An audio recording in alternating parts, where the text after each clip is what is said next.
Trump.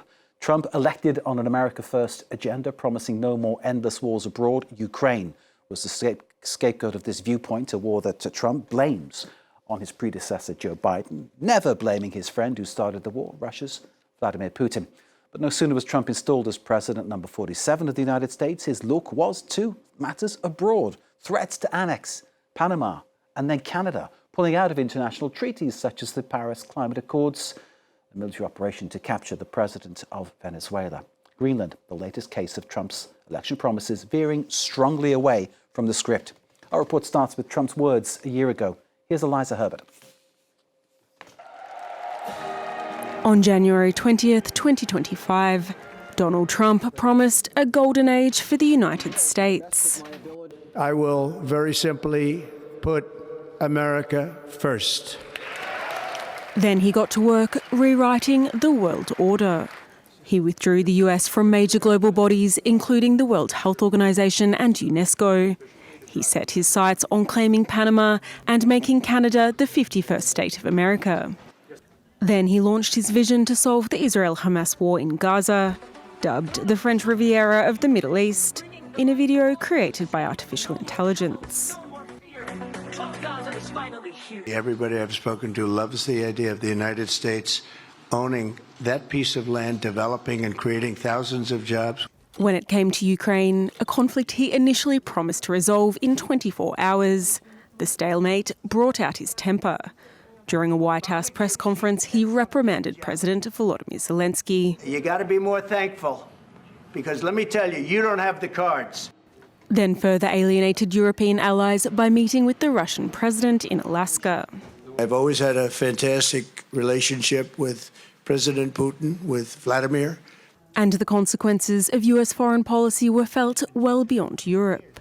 Despite promising no new wars, US military bombed Syria, Iran, Iraq, Yemen, Somalia, Nigeria and Venezuela, and threatened Greenland, Mexico and Colombia.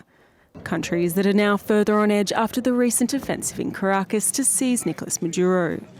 What began with boat strikes in the Caribbean under the pretext of fighting drug trafficking now continues with the US openly claiming Venezuelan oil, leaving much of the international community apprehensive about what will come next. What was billed as an impromptu speech from the White House on this, his 12-month anniversary of being back in power. We know that things relating to presidential speeches are rarely impromptu, just unannounced in that sense. So this is Trump talking now for over an hour regarding his one-year anniversary in office. We'll dip back in as that becomes more interesting. To give us more about Trump and his style as president, Monte Francis has a forensic examination now of how Trump has reshaped the White House, not just in terms of ripping down the East Wing without planning permission to build a ballroom. Monte's got more on what Trump is doing and what effect it has going forward. So, Monte, in this past year, Trump has, in many ways, fundamentally changed the role of president. Explain how. He really has. You know, before entering politics, Donald Trump was a real estate mogul, a CEO. I think that's really how he views his role as president here. A pyramid structure where decisions are made at the top and they filter down. The problem is that's not how the U.S. government is supposed to run. You know, as Americans were taught, there are three co-equal branches of government, the executive, legislative, and judicial. The founding fathers meant them to share power under a system of checks and balances. So what we've seen during this last year really is the elevation of the executive branch over the other two, and in some cases, the president sidestepping or flat out usurping the power of the other two branches. Let me just give you a couple of examples.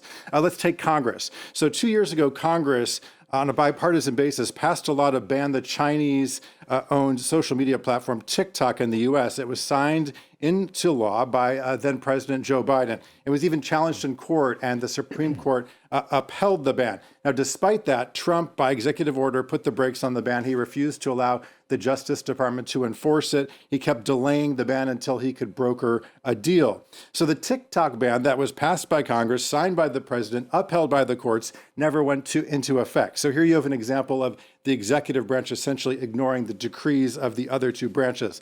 Let me give you another example. You remember, of course, Elon Musk and his Department of so-called Government Efficiency, or DOGE. They were effectively dismantling entire agencies like USAID, the agency that provided millions of dollars in foreign aid across the globe, the Education Department, which is now just a shell of what it once was. Congress, not the president, has the power of the purse, as they say. That means it controls appropriations and spending. And yet we saw in this last year the executive branch reduce the federal workforce by 300,000 employees, either by firing them or offering them buyouts. Now, in addition to all those cuts, the Trump administration has also unilaterally decided not to spend money that Congress has allocated. That is something really unheard of in the modern era. And here's a look at some of that money. In the last year, it's estimated the Trump administration has frozen or canceled $410 billion in funding already appropriated by Congress. The majority of that is climate funding, or about $180 billion coming from the Inflation Reduction Act. Trump froze $45 billion from the IRS, used to crack down on high-end payers who evade paying taxes, $100 billion in infrastructure projects, mostly in Democratic cities and states, and $30 billion in aid. So slashing funding, canceling funding, basically doing away with entire agencies, not something that legally falls under the president's authority, but Trump has done exactly that. Trump has also sidelined Congress on issues relating to foreign policy.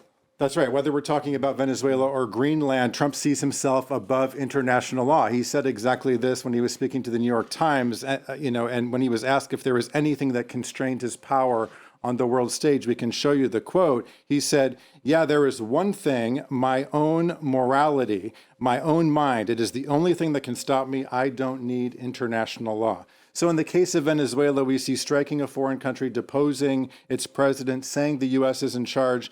That's not only a violation of international law, according to most experts, it's something Trump did without the approval of Congress. In fact, Democratic lawmakers weren't even briefed by the White House in advance of the strike. Usually that happens, even though Trump said that he briefed oil executives in advance of that attack. I should also mention here that we've seen Trump asserting executive power in really an extraordinary way at home, militarizing Democratic states such as Minnesota, where ICE agents are there, part of what the White House claims is a crackdown on illegal immigration. Indeed, use of the National Guard as well, I suppose, comes under that same remit, doesn't it? Or non-existent remit.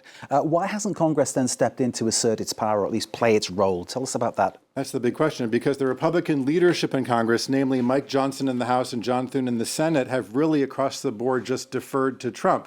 We should say, the Republicans have a razor-thin majority in both the House and the Senate. It would take only a handful of Republicans to stand up to Trump and keep him from doing some of these things, but we just haven't seen that happen. Now, that is despite the fact that according to opinion polls, Trump has lost the support of a majority of Americans. The latest average of polls tracked by the New York Times shows Trump with 42% of Americans approving of the job he's doing, with 55% disapproving.